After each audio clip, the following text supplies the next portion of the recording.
Saya punya kitab karangannya Abdul Hamid, orang alim. Kitab itu dulu saya ngaji lama sekali, sampai sekarang saya pelajarin. Manusia itu dijebak hukum adat, padahal adat itu ya tidak terlibat. Misalnya kalau ada telur jadi ayam normal gitu. Ya tadi indukan unta melahirkan unta normal itu, indukan sapi melahirkan sapi normal. Tapi kalau para nabi itu bilang ya agak normal. Enggak normal artinya tetap ada kekuatan Tuhan.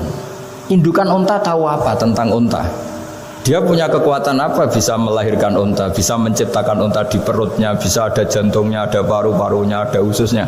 Dia bisa apa? Di situ ada tangan Tuhan itu. Karena para nabi cara berpikir gitu, melihat tembok ya sama. Tembok sama indukan unta itu sama-sama mungkin mengeluarkan unta. Sehingga ketika Nabi Soleh ditanya, bukti apa kekuasaan Tuhanmu? Apa bisa mengeluarkan unta dari batu besar ini? Jawabannya Nabi Soleh ya bisa, ya bisa.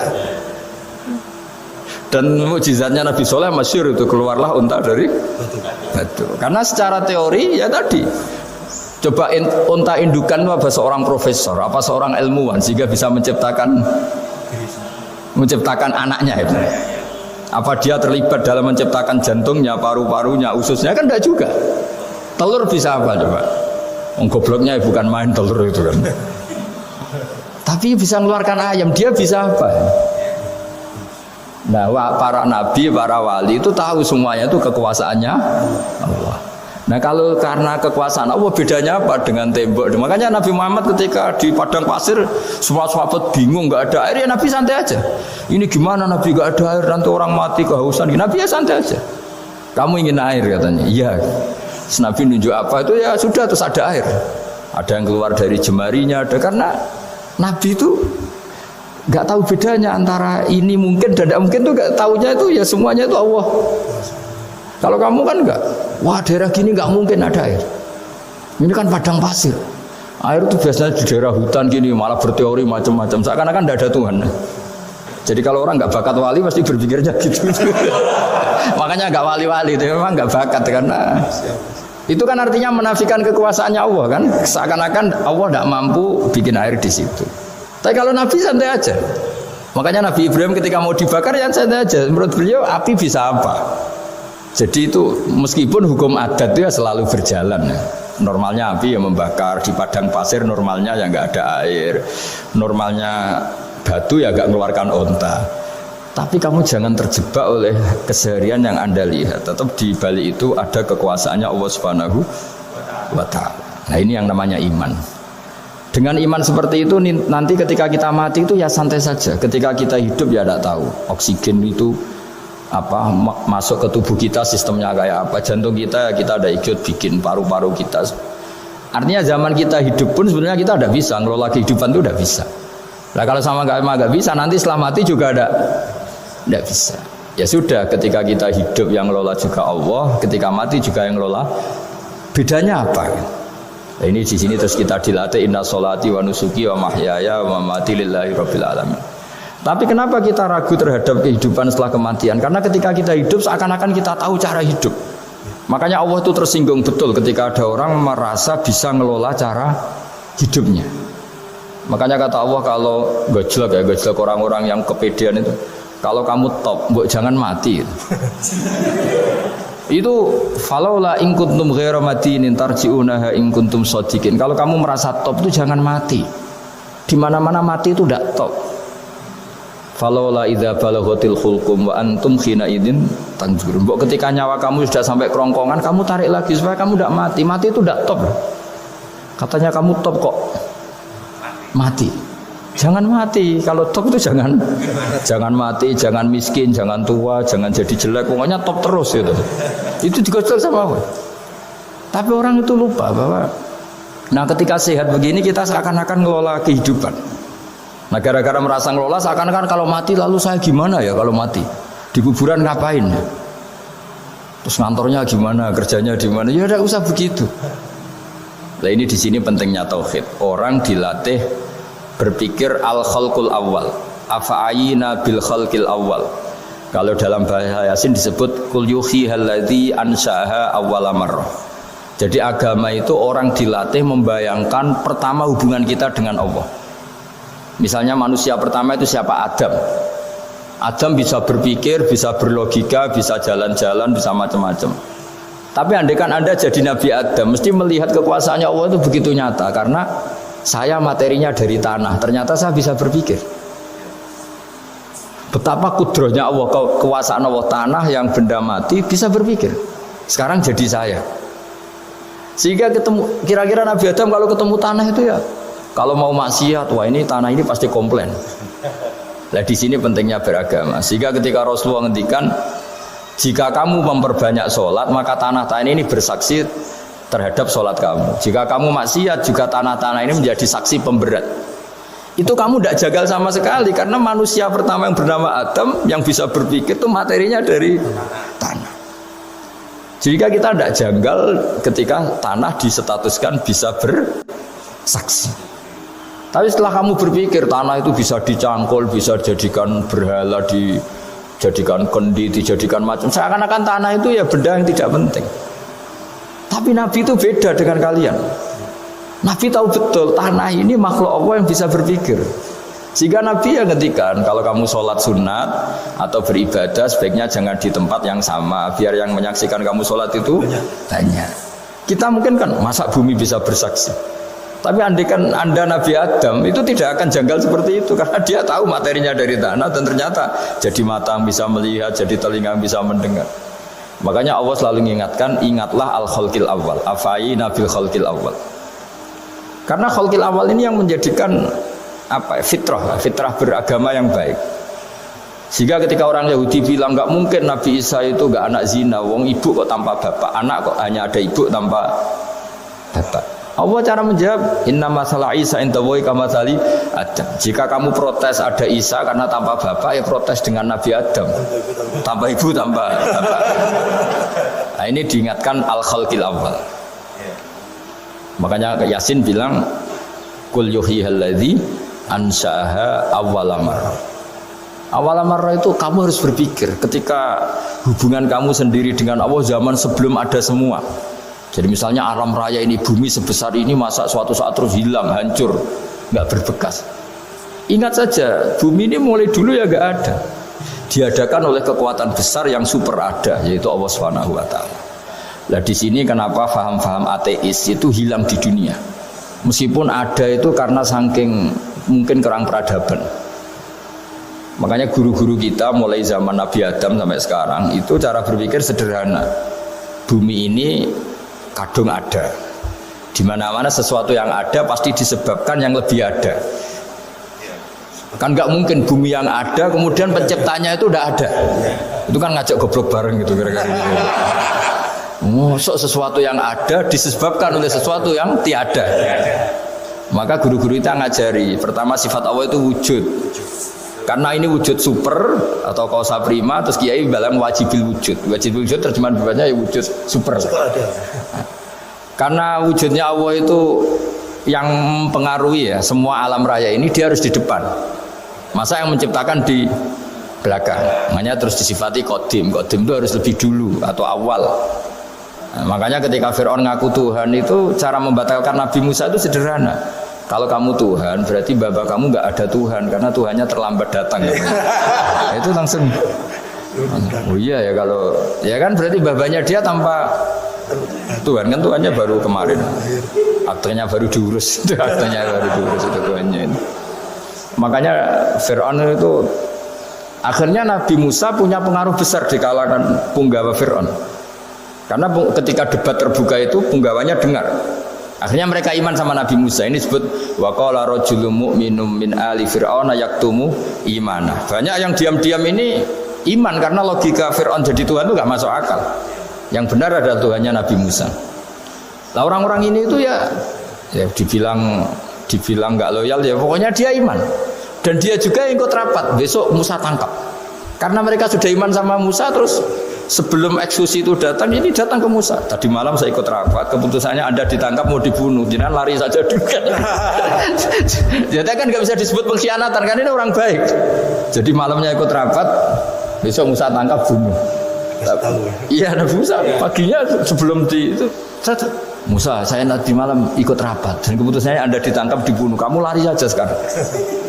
Nah, kenapa iman? Karena logika yang dibangun Nabi Musa. Makanya ciri utama kebenaran itu bal naqdhifu bil haqqi 'alal batil fayadmaghuhu fa idza huwa zahid. Kebenaran sejati itu boleh diuji di mana saja. Dan Anda tidak usah khawatir kebenaran sejati itu kalah.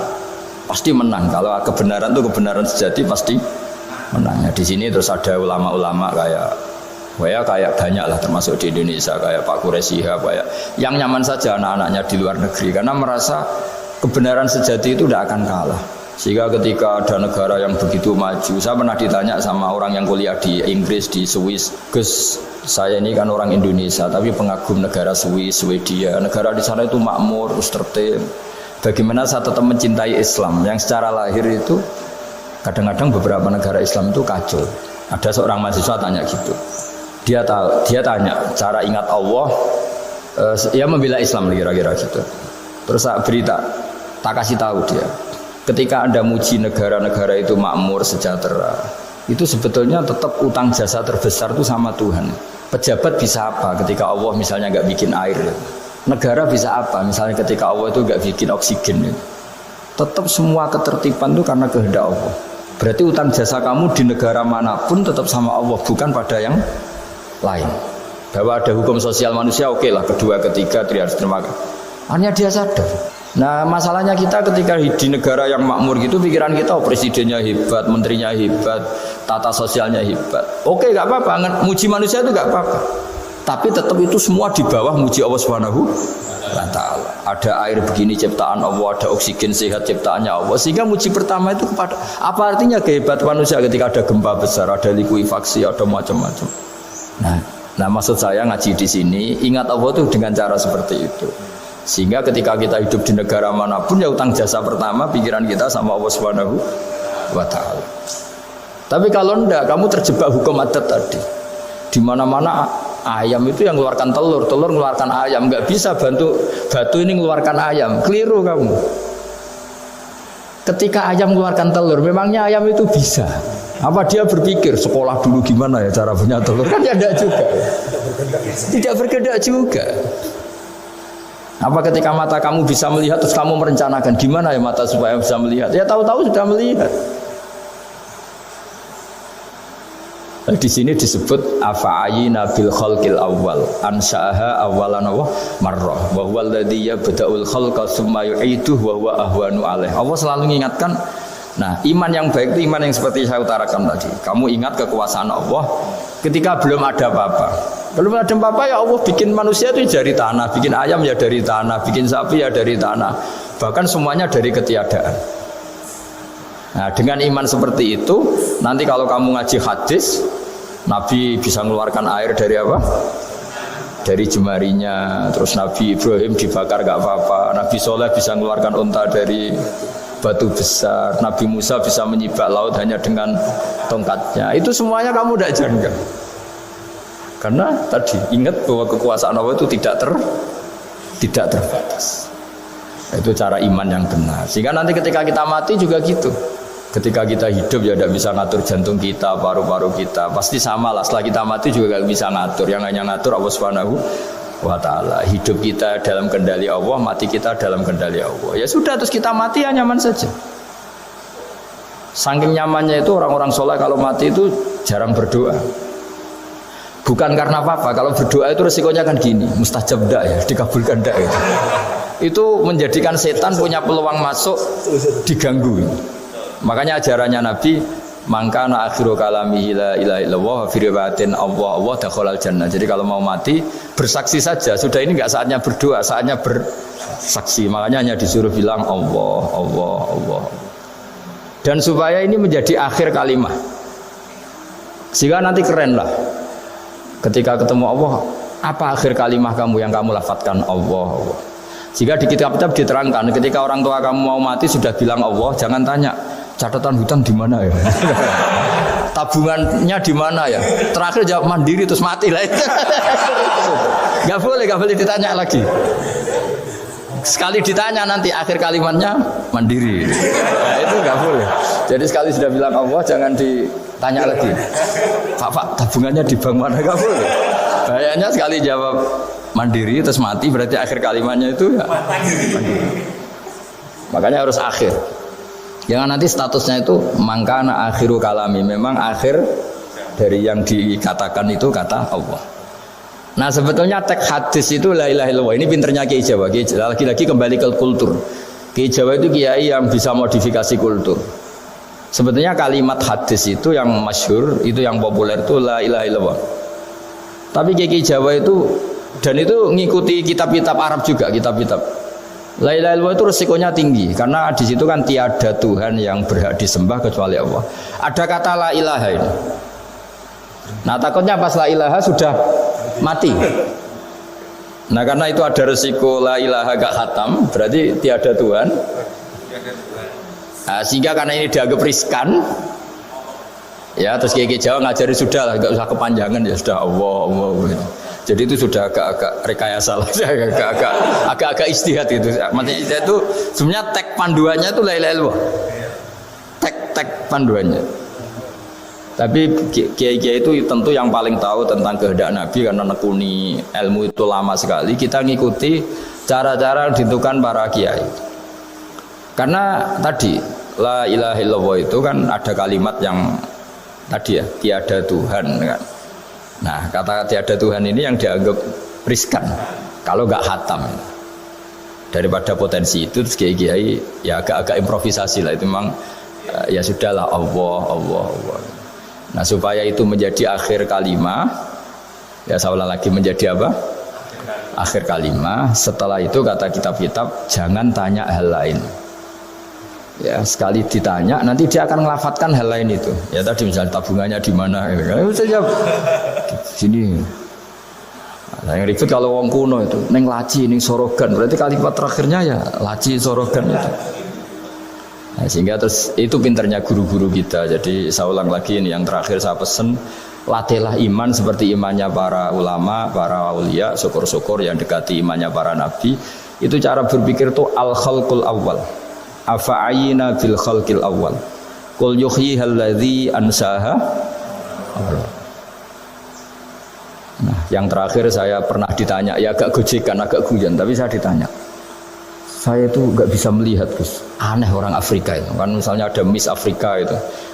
Di sana itu orang paling cantik. Malah kadang itu ada kriminal gitu, karena orang Afrika merkosa Miss Afrika.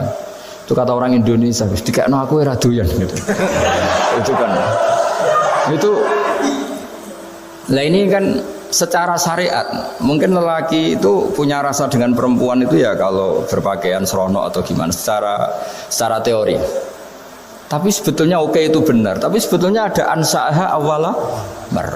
Orang Indonesia itu didesain nggak suka orang Afrika. Orang Afrika ya didesain nggak suka orang Indonesia. Sehingga orang-orang Afrika kalau melihat orang Indonesia yang caling cantik mungkin ya iskal. Wong cempeh kayak gampang gitu kok cantik.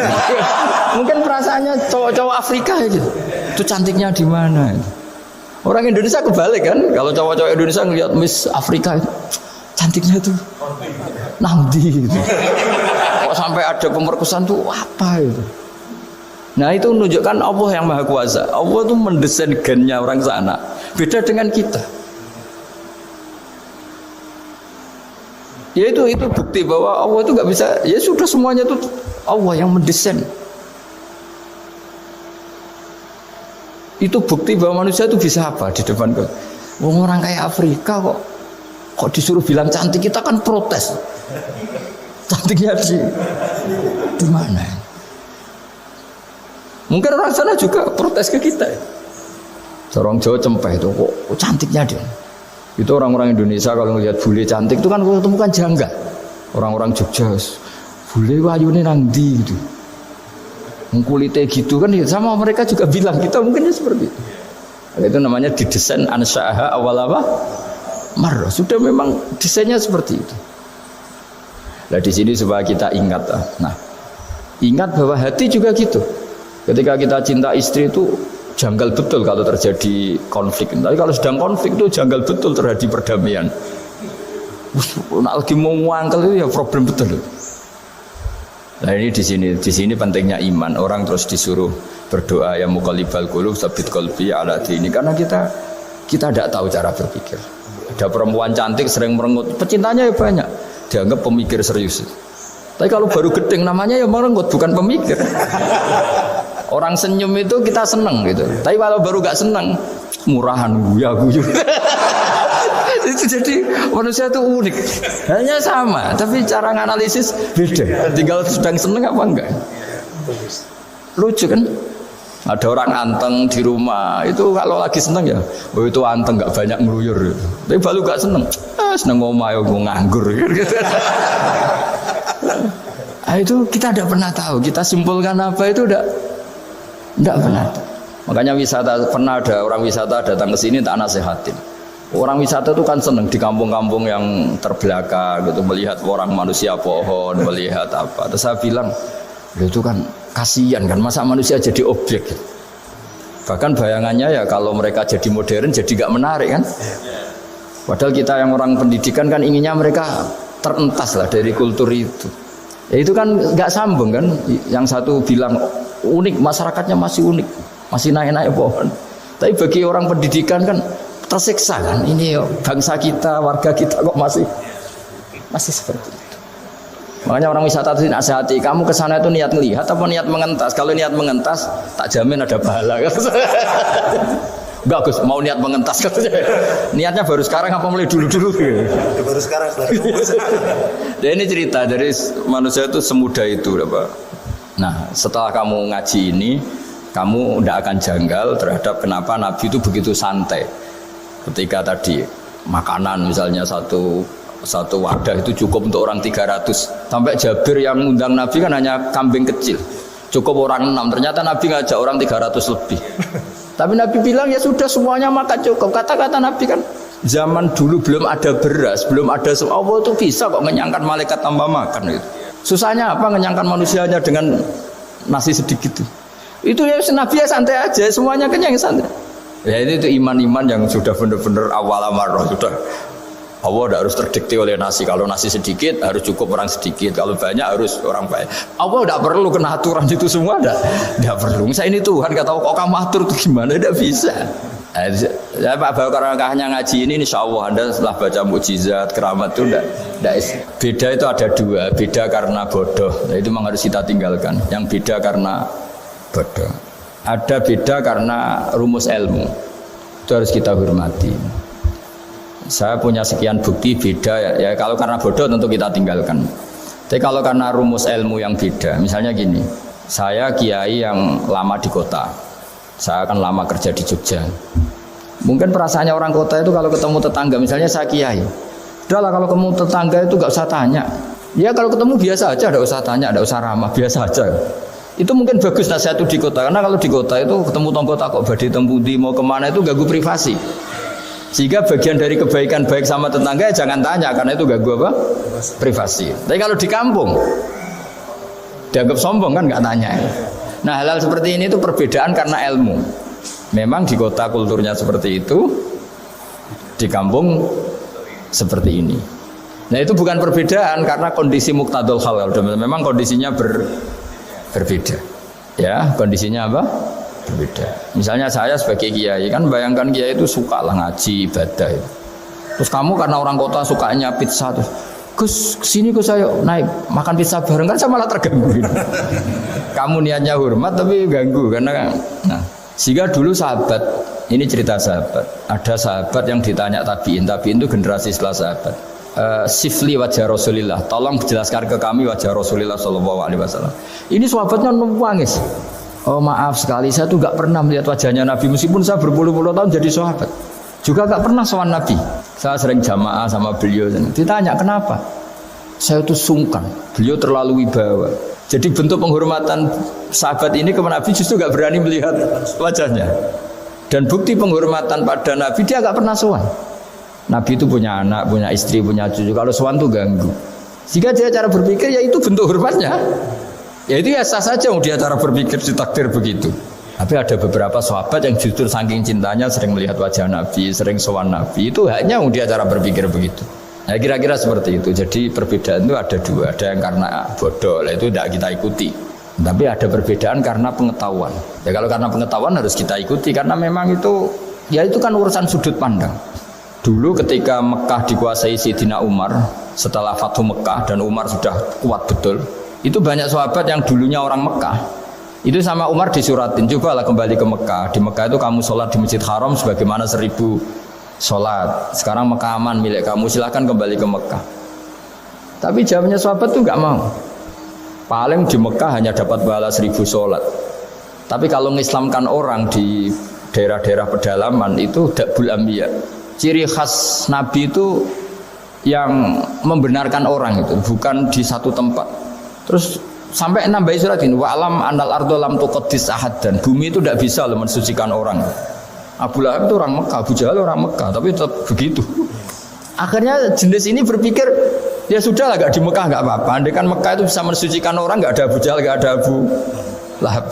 Akhirnya para sahabat gak kembali ke Mekah, tapi berkelana ke Syria, ke Sam. Akhirnya ada Islam di mana-mana. Tapi ada juga yang Mekah itu kota suci, harus diisi orang-orang suci supaya yang brengsek-brengsek gak di sana. Ya sudah, cara berpikir begitu. Nah ini cerita ya. Jadi sudah, kalau perbedaan karena ilmu, ya sudah memang karena ilmu. Nah itu nggak apa-apa. Nah kalau sampean tanya, lalu bedanya apa, Gus? Yang beda karena ilmu karena apa? Ya lihat saja, kalau dia orang pinter bacanya banyak, berarti bedanya karena ilmu. Tapi kalau nggak pinter kok berbeda, ya berarti karena nggak tahu. Ya saya kira demikian. Assalamualaikum warahmatullahi wabarakatuh.